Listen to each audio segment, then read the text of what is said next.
लक्ष्मण जी, आज मुझे खुशी है कि बच्चों ने आपकी भी तारीफ़ की और मुझे लग रहा है कि मैंने एक अच्छे एडहॉक का सिलेक्शन किया है।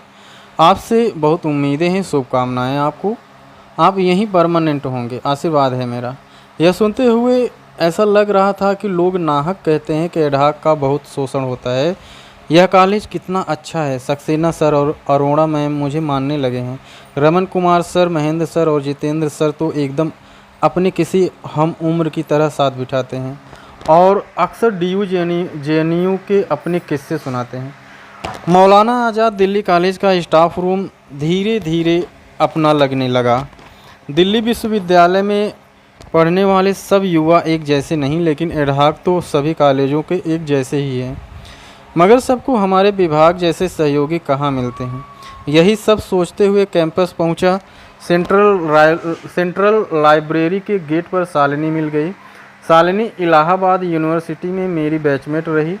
इसी साल उसका भी धनराज कॉलेज में एडहॉक हुआ। शालिनी से मैं चहक कर जैसे ही अपने यहाँ के स्टाफ रूम का किस्सा सुनाने वाला था, उसके पहले ही शालिनी बेहद उखड़े हुए स्वर में बोल पड़ी, यार, वुमेन कॉलेज ससुराल जैसे होते हैं। यहाँ की सीनियर टीचर्स हम एडहॉक को नई हवेली बहू और ख़ुद को सास समझती हैं। ऐसे करो, वैसे करो, ये मत करो, इधर बैठा करो, उधर क्यों बैठती हो, स्वाद से ज़्यादा बात मत किया करो, लंच क्यों नहीं लेकर आती, जीन्स की बजाय सूट में ज़्यादा अच्छी लगती हो, स्टूडेंट से मत चिपका करो, मैंने जो किताब खोजने को बोला था वह नहीं मिली क्या, खंडेलवाल मैम जाने क्या क्या बोलती रहती हैं। जब भी मेरी क्लास ओवर हो जाती है बिठाए रहती हैं अपने पास। मैं तो त्रस्त हूँ, क्या करूँ। अभी वे 2 साल टीआईसी रहेंगी। शालिनी के साथ उसकी एक दोस्त ऐश्वर्या भी थी, जो पिछले 1.5 साल से फूलन देवी कॉलेज में पढ़ा रही थी। ऐश्वर्या बताने लगी, एग्जैक्टली शालिनी, ये जो तुमसे सास ससुराल वाली बात कही ना, 100% सही है।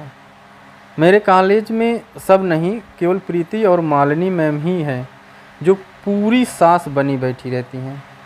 दोनों सीनियर मोस्ट हैं, इसलिए हम लोगों को उन्हीं के साथ रहना पड़ता है। कुछ दिन रहो, फिर आदत हो जाएगी। हर कॉलेज का यही हाल है यार। Don't take it seriously. Maulana Azad Delhi college के स्टाफ रूम के जन्नत होने वाले अपने एहसास मन में ही दबा गया और चुपचाप इन्हें सुनता रहा। 3 महीने की नौकरी में ही शालिनी बतौर एडहॉक बेहद गुस्से में अपना किस्सा सुनाने लगी। सारे एडहॉक एकदम भक्ति भाव में घंटों उनका प्रवचन सुनते रहते हैं। मैं बोर हो गई हूँ। अभी बहाना बनाया कि मुझे कुछ ज़रूरी काम से कमला नगर जाना है। बिफर पड़ी कहने लगी, कॉलेज से ज़्यादा ज़रूरी भी कोई काम है क्या आपके लिए। मैंने पलटकर बस इतना ही तो कहा था कि मैम, मेरी आज की सारी क्लास ओवर हो गई है। तुम ही बताओ लक्ष्मण, मैंने कुछ गलत कहा। रेखा तो उनके साथ मेट्रो से पहले जहांगीरपुरी तक जाती है, फिर उनके उतरने के बाद वापस लक्ष्मी नगर लौटती है। खंडेलवाल मैम समझती हैं सब एडहॉक रेखा जैसे ही आज्ञाकारी बने रहें। हद हो गई है। सोचा था प्रोफेसर बनकर पढ़ाना लिखाना होगा, लेकिन इतनी चापलूसी के साथ ये नौकरी मेरे बस की नहीं। ऐश्वर्या, मैं ऐसे नहीं रह पाऊँगी। हमारी कोई डिग्निटी ही नहीं है। हर अस्थायी कर्मचारी लबालब भरा होता है। कोई दुखती रग पर हाथ भर रख दे, बिखर कर अपने सब अफसाने कह डालेगा। 2-4 साल की नौकरी में ही कितने भर जाते हैं सब। थोड़ी देर बाद शालिनी और ऐश्वर्या गेट नंबर 4 की तरफ जाकर कहीं ओझल हो गईं। जैसे सभी गरीब एक नहीं होते, वैसे ही दिल्ली विश्वविद्यालय के सभी एडहॉक एक जैसे नहीं हैं। जैसे हम गरीब की गरीबी को उसकी जात, जेंडर, क्षेत्र आदि से जोड़े बिना पूरी तरह नहीं समझा जा सकता, वैसे ही हर एडहॉक को उसके खुद के मिजाज, कॉलेज के माहौल और सीनियर प्रोफेसरों के व्यवहार से जोड़कर देखे बिना नहीं समझा जा सकता। प्रोफेसर होने के मायने हमारे लिए कितने शानदार हैं और महान थे। प्रोफेसर को हम समाज को दिशा दिखाने वाले लोग समझते हैं। हमें अपनी अकादमिक ज़िंदगी में ऐसे तमाम शानदार प्रोफेसर मिले भी, मगर इसका एक रंग वह भी है जो शालिनी और ऐश्वर्या ने बताया। 7 नवंबर 2010, क्लासरूम और क्रांति। 7 नवंबर 2010 की घटना क्लासरूम और क्रांति लेसन का नाम है। प्रोफेसरशिप के शुरुआती कुछ महीने ऐसे बीते गोया एक नई ज़िंदगी हो। कक्षाएं लेने का उत्साह ज़िंदगी की किताब में हर रोज़ जुड़ते पन्ने की तरह है। पीएचडी के दौरान सबसे उम्दा बात यह होती है कि सिलेबस की बंदिशों से सहज छुटकारा मिल जाता है। आप वह सब भी कायदे से पढ़ने लिखने लगते हैं जिसमें आपकी रुचि हो। इसके चलते तमाम विषयों की किताबें अब मेरे कमरे में ज़्यादा जगह घेरने लगी। उनके साथ एमए नेट जेआरएफ के नोट्स और दिल्ली विश्वविद्यालय का सिलेबस मिलाकर हर दिन क्लास लेने की तैयारी, कक्षा में जाकर पढ़ाना अपने पढ़े हुए को दोबारा जीने जैसा एहसास देने लगा। हर क्लास में जाकर सोचता कि बस आज से ही शुरू कर दूं क्या पीढ़ियों का आमूल चूल परिवर्तन। फिर सोचता थोड़ा ठहर कर सिस्टम को समझ लेते हैं, वरना सुनते हैं कि 4 महीने बाद नौकरी से बाहर भी किए जा सकते हैं। 4 महीने के रिचार्ज कूपन के एक संभावित क्रांति को कंट्रोल करना शुरू कर दिया। मैं भी अनायास इस सिस्टम में ढलने लगा। आज की क्लास में व्याख्या पढ़ाते हुए एक पद आया, लीक लीक सब कोई चले, लीक ही चले कपूत, लीक छोड़कर 3 चले, शायर सूर सपूत। आप सोच कर देखिए इस पद को पढ़ते हुए क्या चल रहा होगा मन में। इस पद में पितृसत्तात्मक भाषा की जेंडर सेंसिटिव अप्रोच से आलोचना की गई कि आपको साहित्य की भाषा में सपूत कपूत के बहाने पुत्र तो खूब मिलेंगे मगर पुत्रियां गायब मिलेंगी। हम सांस्कृतिक ही नहीं साहित्यिक और सामाजिक तौर पर तमाम भेदभाव को जीते हैं। तभी क्लास खत्म होने की घंटी बज गई। मैं अपने भीतर के आमूल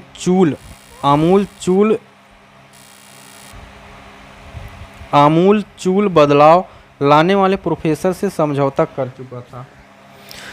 नौकरी के लिहाज से यह समझौता परस्ती बहुत कारगर रणनीति साबित होनी थी, मगर रीढ़ के लिहाज से बेहद खतरनाक। रीढ़ की हड्डी अगर तान कर रखी जाए तो झुकने में असहाय दर्द देना शुरू कर देती है।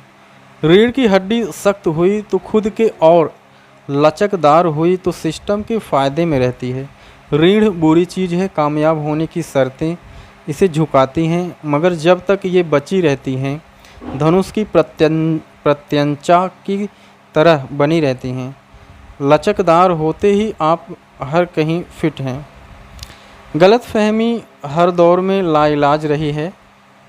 हम भी गलत फहमी के शिकार थे कि हम असिस्टेंट प्रोफेसर हैं, मगर हमें कहाँ पता था कि दरअसल हम ठेके पर प्रोफेसर हैं। अस्थायी होने की शर्त ही है लचकदार होना, इसलिए सब कुछ अस्थायी किया जा रहा है। प्रेमचंद के उपन्यास गोदान का होरी एक गाय की हसरत पाले मर गया। यहाँ एक अदद एडहाक की हसरत पाले आज के हीरो ज़िंदगी की जंग लड़ रहे हैं। अब देखते हैं आज के हीरो की ज़िंदगी में क्या क्या होना बचा है। आज भी होरी सबसे कह रहा है, जिस पाँव के नीचे गर्दन दबी हो उस पाँव को सहलाना ही समझदारी है। ठेके पर रखे गए लोग ऐसे ही अपनी गर्दन पर पड़े पैरों को सहलाने को मजबूर किए जा चुके हैं। एडहाक असिस्टेंट प्रोफेसर अपने आसपास के किसी ताकतवर प्रोफेसर से लेकर प्रिंसिपल व वीसी के पांव सहला रहे होते हैं। उन सभी के पांव जिनमें वजन है। वजन का मतलब समझते हैं ना। मशहूर कथाकार चेखव की एक कहानी में क्लर्क पात्र इस बात को सोचते सोचते मर गया कि उसकी छींक कहीं साहब को बुरी तो नहीं लग गई। एक अस्थायी कर्मचारी अपने साहबों के सामने ऐसी कई छींक मार चुके होते हैं, इसीलिए तो वे हर दिन थोड़ा थोड़ा मरते हैं। चेखव का यह क्लर्क स्कूल ऑफिस कंपनियों में हर तरफ मौजूद है। अपनी छींक से डरते और रोज़ थोड़ा थोड़ा मरते।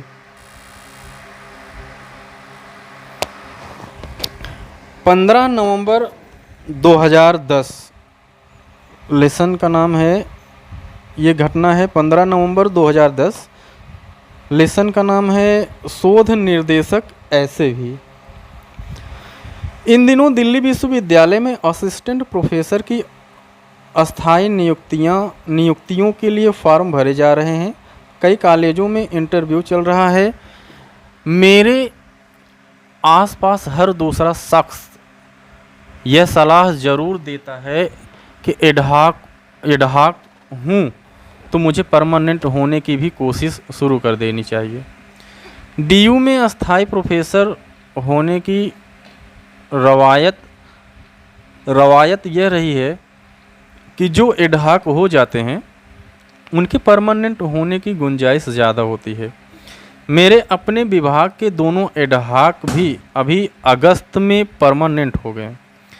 इस वक्त डीयू में बमुश्किल 700-800 एडहॉक होंगे। यह वह दौर है जब 2006 के बाद डीयू में नियुक्तियां शुरू हुई हैं। मैं 4 महीने पुराना एडहॉक हूँ, मगर आसपास के सभी परिचित फार्म भर रहे हैं। अभी मेरी पीएचडी पूरी नहीं है, मगर न्यूनतम पात्रता यानी एमए और नेट जेआरएफ है, इसलिए परमानेंट प्रोफेसर बन सकता हूँ। इसी ऊहापोह में आज कॉलेज से लौटते हुए राय सर से मिलने चला गया। डॉक्टर बीरेश्वर राय सर मेरे सुपरवाइज़र हैं। नॉर्थ कैंपस के बिरसा मुंडा कॉलेज में हिंदी पढ़ाते हैं। जब से मेरा एडहॉक हुआ है राय सर बहुत खुश रहते हैं। वैसे पहले भी बहुत मानते थे, मगर अब ज़्यादा खुश रहते हैं। पूरे कैंपस में हिंदी के सबसे लोकप्रिय शिक्षकों में गिनती होती है उनके धीर गंभीर व्यक्तित्व को उनकी भाषा व संवाद कुशलता और गहराई देती है। आधुनिक कविता पर इतनी पकड़ है कि सामान्य संवाद भी प्रतीकों बिंबों में कविता की तरह करते हैं। बेहद सजग संजीदा व सौम्य व्यक्तित्व राय सर क्लास लेकर लौटे। हाल चाल लिया, पीएचडी के काम के बारे में बात की। थोड़ी देर बाद बोले, आओ लक्ष्मण लंच करते हैं। जिस दौर में मेरे कई रिसर्चर्स दोस्तों की अपने सुपरवाइजर से बहुत दूरी और तनाव है, राय सर मुझे साथ में खाना खिला रहे हैं। उच्च शिक्षा में शोध निर्देशक शिक्षक से आगे की कड़ी होता है। शोधार्थी उनके साथ तमाम विषयों पर गहराई से विमर्श करते हैं। उच्च शिक्षा का सबसे खूबसूरत व जरूरी पक्ष है शोध। किसी भी समाज में नए विचार, नए विमर्श, नई भाषा, नया नज़रिया विकसित करने की जिम्मेदारी उच्च शिक्षा पर होती है। राय सर वैसे ही एक शोध निर्देशक हैं। असल मायने में एक शोध निर्देशक की अहमियत को तब महसूस किया जब अपने दोस्तों को उनके शोध निर्देशकों के हाथों जलील होता देखा। मैंने टिफ़िन से रोटी का पहला टुकड़ा उठाया। सर बोले, और सुनाओ लक्ष्मण, कैसा चल रहा है अध्यापन कार्य? क्या क्या पढ़ाने को मिला है? बहुत अच्छा अनुभव है सर। ऑनर्स में भक्ति काव्य और प्रोग्राम में हिंदी ए पढ़ा रहा हूँ। खूब मन से पढ़ाओ। शिक्षक उस वैद्य की तरह है जिसे अपने विद्यार्थी के लिए ज़िंदगी की बेतरतीब वनस्पतियों में से ज्ञान व विवेक की औषधि को पहचानने की कला सिखाना है। ट्रेनिंग दी जानी चाहिए कि कैसे पढ़ाएं। वैसे अब पीएचडी का काम भी तेज कर दो।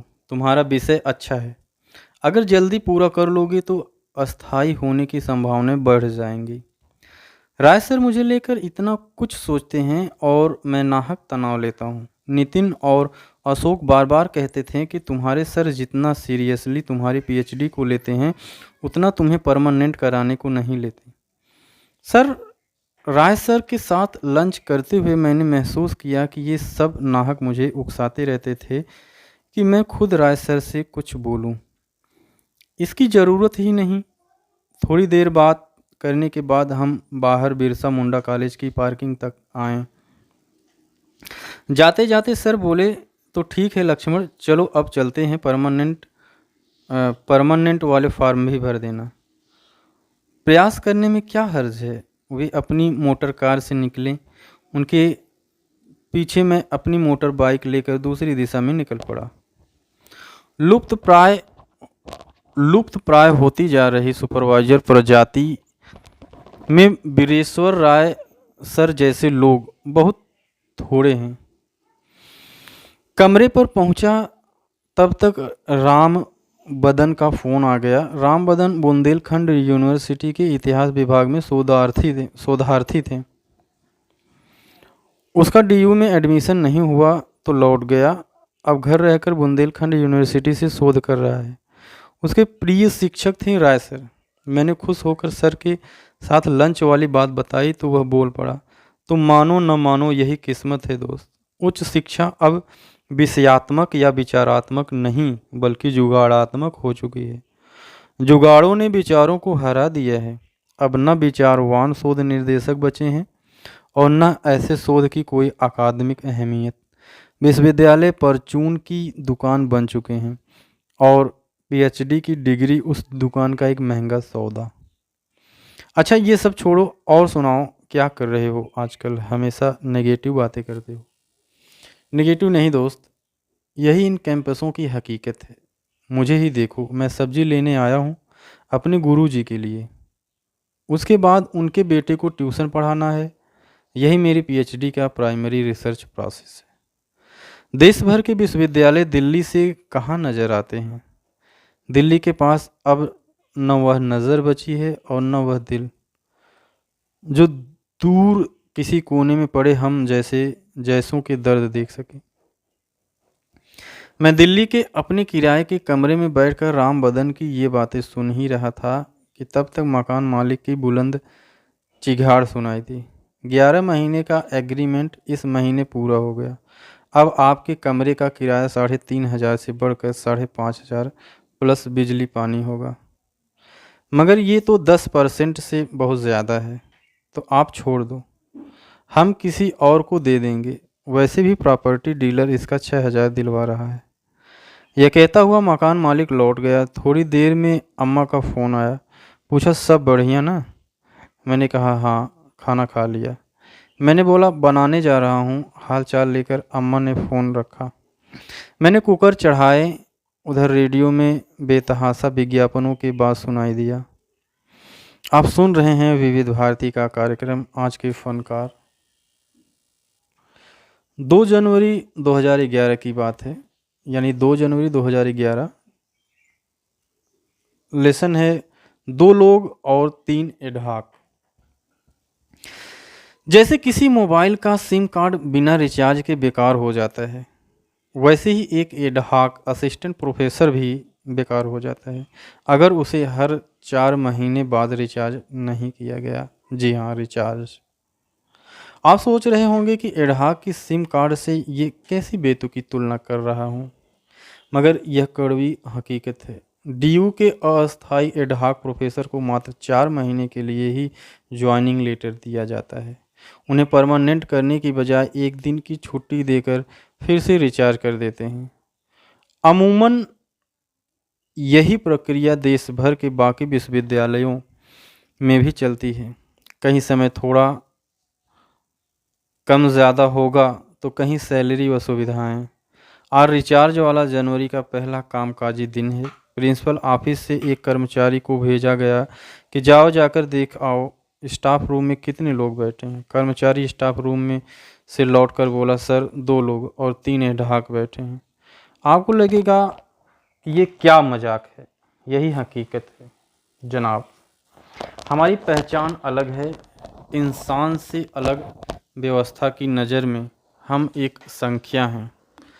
कॉलेज में सुबह से ही चहल पहल है। अभी लेटर नहीं मिला है, इसलिए सभी के चेहरे पर चिंता है। कुछ टीचर इंचार्ज एक अलग रुतबे में एडहॉक को देख रहे हैं, गोया मेरे रहमो करम पर ही तुम एडहॉक का वजूद है। हालांकि सबको पहले ही पता चल चुका है कि किस किस एडहॉक को लेटर मिलेगा और किन्हें इस सेमेस्टर निकाल दिया गया है। मेरे अपने कॉलेज में क्या हुआ पता नहीं चल पाया। हमारी ज्वाइनिंग हो गई।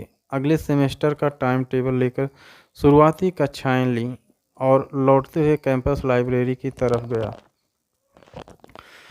लोहिया कॉलेज के दो दोस्त मिले। बातों बातों में बताया कि बॉटनी वाले राघव को इस सेमेस्टर ज्वाइनिंग नहीं दी गई। राघव भारद्वाज राम मनोहर लोहिया कॉलेज के बॉटनी डिपार्टमेंट में पिछले 2.5 साल से एडहॉक था। राघव लास्ट सेमेस्टर प्रैक्टिकल वाला पेपर सीनियर मोस्ट के साथ शेयर करके पढ़ा रहा था। एक दिन सीनियर मोस्ट के लिखे मीटिंग मिनट्स में एक छोटी सी गलती दिखी तो उसे दुरुस्त कर दिया। इस बात को सीनियर प्रोफेसर ने बेहद गंभीरता से ले लिया, मगर इसकी भनक राघव को न थी। उधर सीनियर प्रोफेसर को राघव का रिचार्ज कूपन खत्म होने का ही इंतजार था। वह दिन आ गया। राघव एडहॉक की सूची में अपना नाम न पाकर अपने टीआईसी के पास वजह पूछने गया। उसे देखते ही टीआईसी अपना गुबार निकालने लगी। Raghav, students have many complain against you. Raghav, students have many complains against you. They have too much problem with you, so that's why I think you are not a perfect professor for our department. Ma'am, then it's question on your ability, because you select me as an assistant professor. Then you saw ability, then you saw all ability in me, but now you feel different thing. What about this, ma'am? Raghav अमूमन बोलता नहीं, मगर आज उसने सीधा सवाल कर दिया। विभाग के बाकी एडहॉक सहम गए। राघव आज बाकी सभी की आंख का तारा बन गया था, क्योंकि बिना गलतियां बताए हुए सब भी किसी न किसी दिन उस सीनियर मैडम का कोप भाजन हो चुके थे। राघव को पता नहीं था कि शिक्षक होने के बुनियादी सिद्धांत अपनी कक्षा के बच्चों के लिए जो होते हैं वही अपने सीनियर फैकल्टी मेंबर के लिए नहीं होते। मूल्य और व्यवहार को हालात के मुताबिक बदल पाने में माहिर ही समझदार कहलाते हैं। इस पूरे वाक़े को बहुत शिद्दत से वे बताए जा रहे थे और मैं बिना राघव से मिले उनके बारे में सुनता जा रहा था। राघव की अकादमिक ट्रेनिंग में सवाल पूछना बच्चों को सिखाया जाने वाला सबसे बुनियादी सिद्धांत था। सवालों के चलते ही जेएनयू के उसके प्रोफेसर उसे बहुत पसंद करते थे। आंखों में आंखें डालकर पूरे आत्मविश्वास से सवाल करना उसके व्यक्तित्व की असल ताकत थी। उसने सोचा भी न था कि एक दिन उसकी यही ताकत प्रोफेसर के इस पेशे में सबसे बड़ी कमजोरी साबित होगी। राघव फिर कैंपस में किसी को नहीं दिखा। बाद में पता चला कि वह विदेश के किसी बड़े कैंपस में प्रोफेसर हो गया, जिस पेशे को लेकर मैं रोमांटिक और पॉजिटिव फील कर रहा था। आज 4 महीने बाद वही किस्सा ट्रेजेडी जैसा महसूस होने लगा। 28 मार्च 2011। खौफ और ख्वाब। आज परमानेंट असिस्टेंट प्रोफेसर के लिए मेरा पहला इंटरव्यू है। डीयू के दक्षिणी परिसर में आने वाले सम्राट अशोक कॉलेज के हिंदी विभाग में 2 पदों पर इंटरव्यू होना है। एक अनरिजर्व यानी अनारक्षित और एक ओबीसी मेरे साथ इंटरव्यू देने गए। अमरजीत ने पहुंचते ही मनोहर चौबे से मेरा परिचय कराते हुए बताया कि यह नियुक्तियों की राजनीति पर बहुत गहरी पकड़ रखता है। अमरजीत ने कहा कि मनोहर की इस काबिलियत का अंदाज़ा इस बात से लगाइए कि उसे अपना छोड़ सबका भूत वर्तमान भविष्य सब पता है। अमरजीत ने जब यहाँ का समीकरण पूछा तो मनोहर बताने लगा, हमेशा की तरह परमानेंट इंटरव्यू लेने वाले लेने आने वाले प्रोफेसरों के साथ कुछ संभावित नाम चलकर इस वक्त कॉलेज तक पहुंच चुके हैं। यहाँ यूआर पद पर तो प्रमोद पांडे का होना तय है। ओबीसी को लेकर थोड़ा झगड़ा है, 3 कैंडिडेट हैं, फिर भी अजीत के चांस ज़्यादा हैं क्योंकि उसका 2011 में रानी दुर्गावती कॉलेज में नहीं हो पाया था। यह सब सुनना मेरे लिए अजीबो-गरीब एहसास है। मैं कई दिन से बेहद तनाव में था। परमानेंट के अपने पहले इंटरव्यू की तैयारी का दबाव था। अपने विषय से जुड़े हर संभावित सवालों के जवाब तैयार किए, कुछ दोस्तों के साथ मॉक इंटरव्यू तक दिए। सारी तैयारी केवल इस दबाव से उबरने के लिए कि परमानेंट का पहला इंटरव्यू है। सिलेक्शन भले न हो मगर इंटरव्यू अच्छा हो। तनाव का आलम तो यह था कि बीती रात अजीब वाक़या हुआ मेरे साथ। मेरा इंटरव्यू शुरू हो गया, लेकिन यह क्या, उनके सवाल अजीब से थे। मसलन दिल्ली क्या सोचकर चले आए, इलाहाबाद यूनिवर्सिटी से ही पीएचडी क्यों नहीं किया। तब तक साथ वाला बोर्ड मेंबर बोला, वहाँ एडहॉक नहीं मिलता ना। तुमने सोच भी कैसे लिया कि डीयू के ऐसे आलीशान कॉलेज में परमानेंट हो जाओगे। सब ज़ोर ज़ोर से हंसने लगे। हंसने की आवाज़ बाहर तक जा रही थी। उनकी हंसी चुभ रही थी। मैं बहुत डर गया। जैसे ही मैं गुस्से से चीखने वाला हुआ कि अकबका गया, नींद खुल गई। अरे यह तो एक बुरा ख्वाब था। ज़्यादा तनाव ले लिया। पुरानी मुश्किल पीछा नहीं छोड़ रही थी। हर इम्तिहान की पिछली रात सपनों में मेरा एक डेमो इम्तिहान होता जो हमेशा बुरा ही रहता।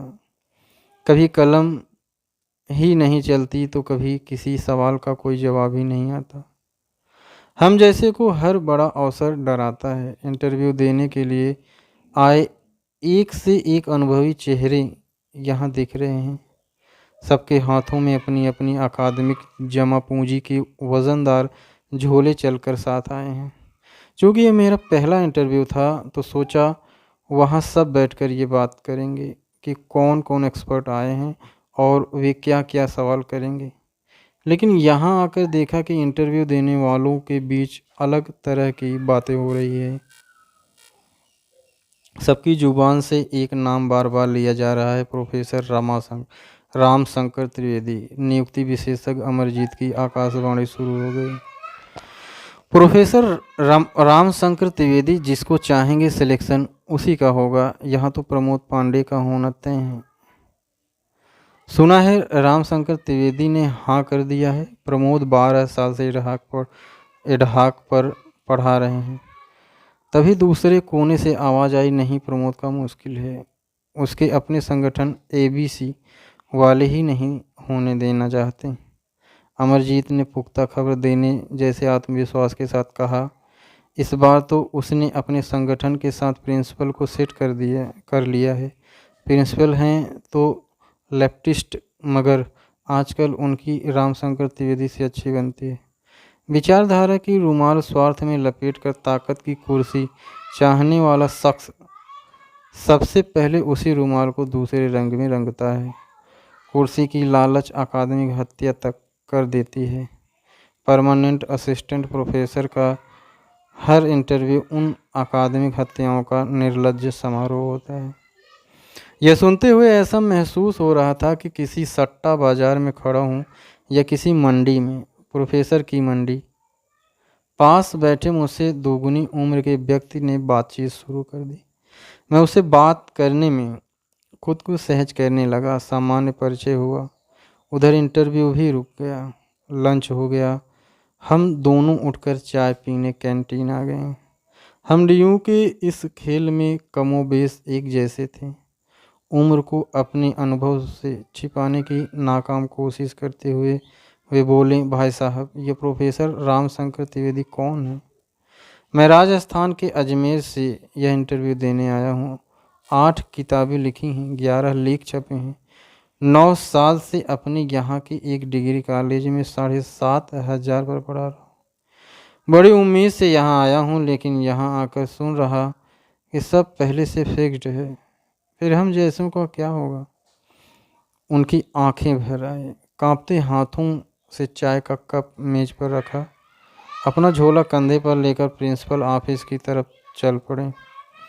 मैं समझ नहीं पाया कि वे यह सब मुझे क्यों सुना रहे थे। शायद अपनी ही तरह मुझे भी बेबस देख उनके भीतर का दर्द निकल पड़ा होगा। थोड़ी देर में मेरा नाम पुकारा गया। मैं बोर्ड के सामने पहुंचा। एक बड़ी सी मेज के चारों तरफ 5 परमेश्वर जैसे लोग बैठे हैं। बीच में एक बड़ी कुर्सी पर सबसे खास कोई एक शख्स है। बाकी लोग उनके अगल बगल बैठे हैं। कब मेरा इंटरव्यू शुरू हुआ और कब ख़त्म हो गया पता ही नहीं चला। मुझसे कुल मिलाकर 3 सवाल किए गए। अपने बारे में कुछ बताइए, अपनी पीएचडी का टॉपिक बताइए, तुलसी के रामराज्य की प्रासंगिकता बताइए। बाहर निकलकर मैं बस यही सोचता रहा कि इस 2.5 मिनट के इंटरव्यू और कुल 3 सवालों से कैसे कोई मेरी काबिलियत को परख पाया होगा। इससे अच्छा इंटरव्यू तो मौलाना आज़ाद दिल्ली कॉलेज का एडहॉक वाला हुआ था। मैं डिग्रियों से भरा झोला और मन का खालीपन लिए लौट आया। लौटते हुए राजस्थान से आए सज्जन का चेहरा और उनकी बातें बहुत दूर तक साए की तरह चलती आई।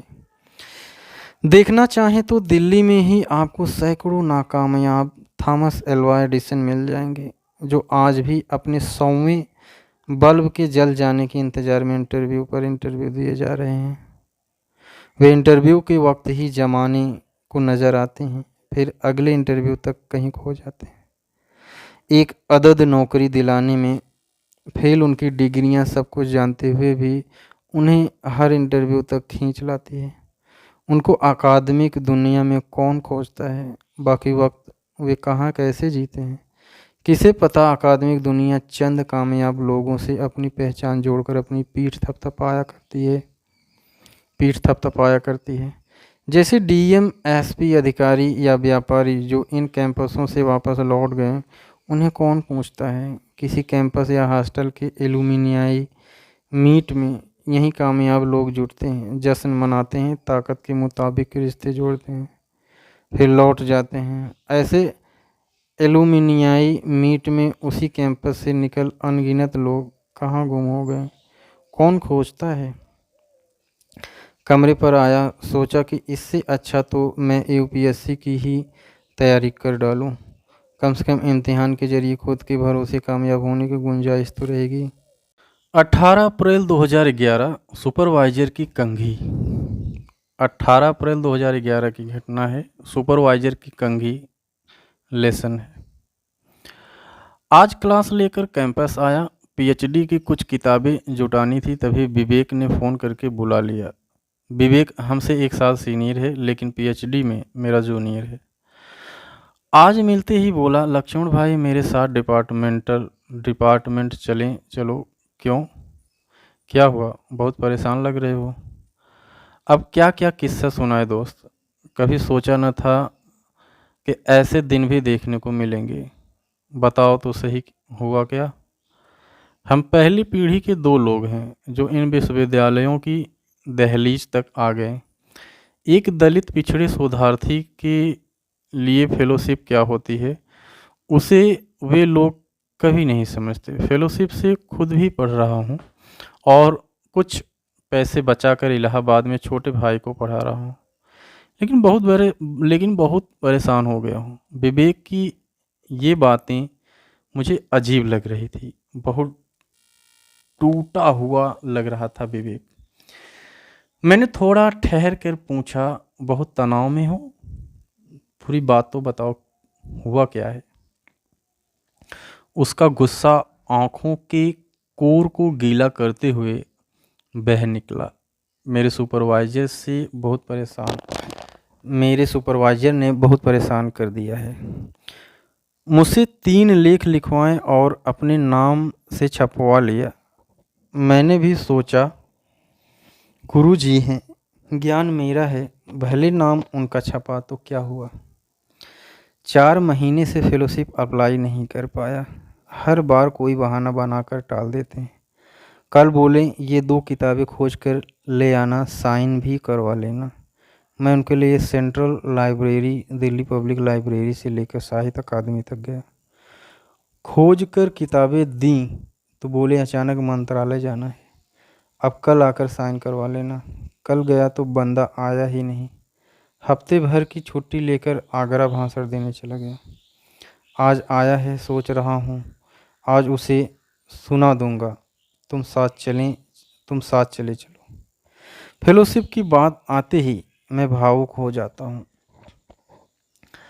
हम उस पीढ़ी के लोग हैं जिनकी शुरुआती शिक्षा उस दौर में हुई जब शिक्षा की अहमियत बरकरार थी। बाबा से यह सुनते हुए बचपन बीता कि खेलोगे कूदोगे, होगे खराब, पढ़ोगे लिखोगे, बनोगे नवाब।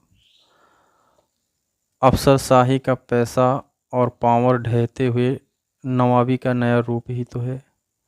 एक आम अनपढ़ इंसान भी पेट काट कर जरूरत पड़ी तो खेल खलिहान, जगह जमीन, गहने गुड़िया गिरवी रखकर भी अपने घर के बच्चों को पढ़ने लिखने भेजता रहा।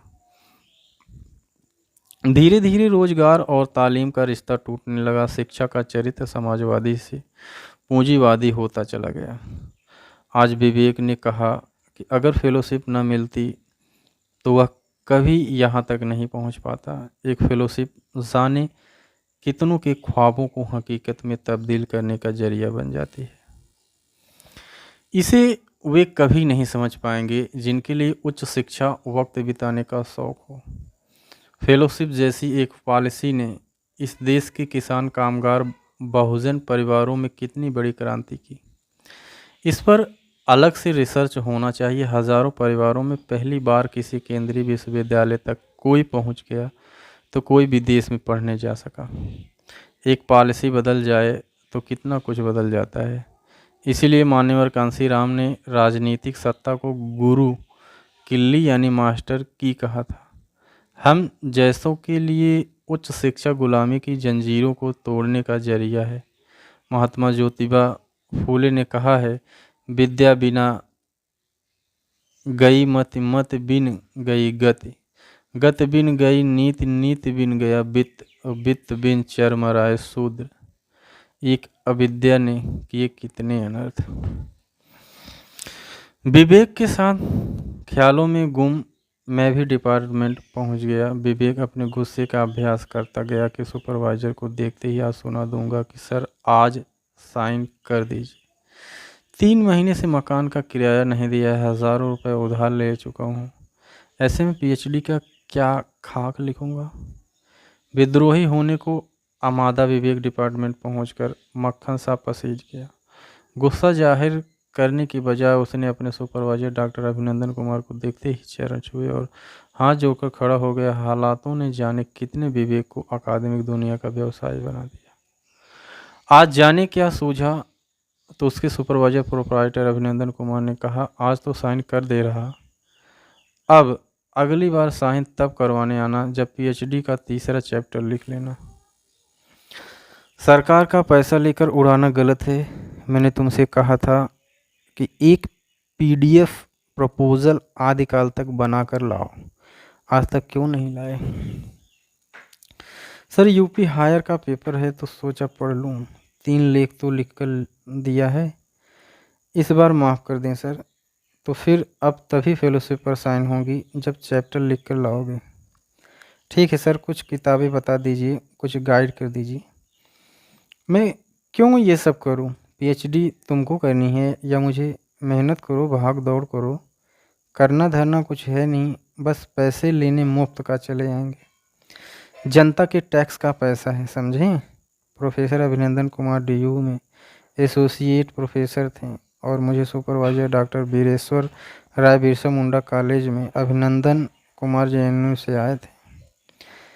यह सब सुनते हुए बस यही सोच रहा था कि अभिनंदन कुमार और राय सर की विद्वता कोई तुलना ही नहीं, लेकिन बतौर शोध निर्देशक राय सर का अभिनंदन कुमार जैसों से कितना अलहदा व्यवहार है। विवेक तो बस इतने से खुश था कि 3 महीने बाद आज वह फेलोशिप क्लेम कर रहा। जाते जाते बोला, सर कि मैडम जेएनयू में हैं, अगले महीने उनका एसोसिएट प्रोफेसर के लिए प्रमोशन होने वाला है। सर उन्हीं के लिए प्रपोजल लिखने को बोले हैं। गुरुजी का व्यवहार भले थोड़ा रूखा हो मगर इंसान अच्छे हैं। अपना हर छोटा बड़ा काम करवाते हैं। हमारे घरेलू संबंध हैं। एक बार मुझसे ही गुरु की सेवा में थोड़ी कमी सी रह गई थी। एक बार उन्हें डिपार्टमेंट से सीधे विश्व हिंदी सम्मेलन में मॉरिशस जाना था। जापान से उसी दिन लौटे थे, इसलिए एक पूरा बैग पैक बनाकर लाने को बोले। मैं कमला नगर से एक तौलिया, 2 सेट अंडरगारमेंट, साबुदानी, आलमंड हेयर ऑयल, सनस्क्रीन सब ले गया, मगर कंघी रह गई। अब जैसे लेख में फुटनोट ही न रहे तो गाइड नाराज तो होंगे ही। कल काजू कतली और कलाकंद लेकर उनके घर चला जाऊंगा। सर को काजू कतली और मैडम को कलाकंद बहुत पसंद है, खुश हो जाएंगे। तुमको पता है सर कितनी पावरफुल हैं, कांग्रेस में अंदर तक पहुँचे। विवेक फेलोशिप सेल विवेक